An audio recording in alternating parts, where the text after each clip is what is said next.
Hello, everyone, and welcome back to our channel. Today, we're delving into a very serious and complex topic: the history of terrorism in Nigeria. It's a story that has deeply affected millions of lives and shaped the nation's recent history. To understand the present, we must first look at the past. Our story largely begins in the early 2000s in northeastern Nigeria. This region, historically facing economic and social challenges, became the breeding ground for an ideological movement that would later be known worldwide. Initially, the group's message focused on rejecting Western education and advocating for a stricter interpretation of Islamic law.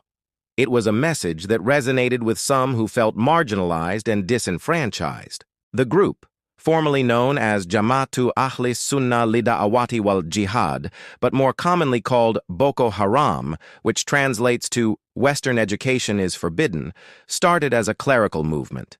Its founder, Muhammad Yusuf, established a religious complex in Maiduguri, the capital of Borno State. This complex included a mosque and a school that attracted many followers, especially from poor and uneducated families across Nigeria and neighboring countries.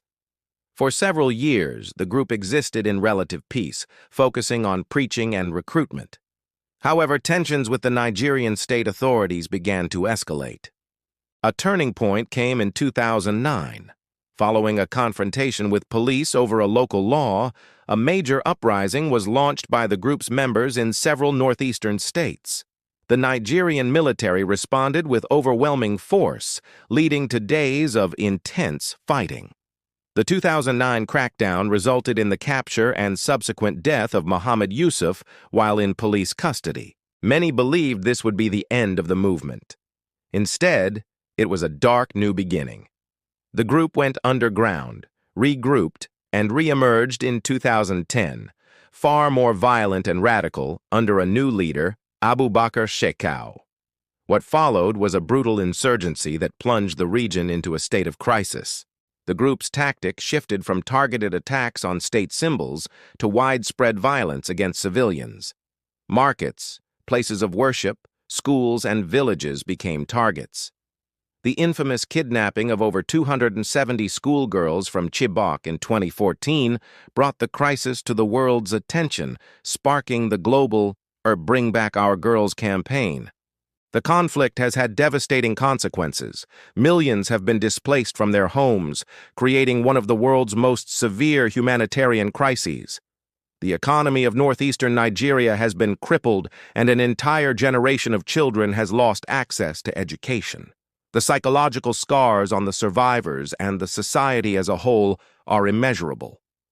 The Nigerian government, along with international partners and a multinational joint task force from neighboring countries, has been fighting a long and difficult battle against the insurgency. While significant territory has been reclaimed, the group has splintered and adapted, with factions like the Islamic State West Africa Province, or ISWAP, emerging and continuing to pose a significant threat.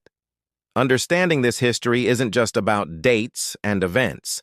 It's about recognizing the human cost and the complex social, economic, and political factors that fuel such conflicts. It's a reminder of the importance of good governance, education, and economic opportunity in building resilient and peaceful societies. The path to healing and rebuilding for the people of northeastern Nigeria is long, but their strength and resilience in the face of such adversity are truly inspiring. Thank you for joining me for this important discussion. If you found this video informative, please give it a thumbs up and consider subscribing for more deep dives into global topics. Stay curious and see you in the next one.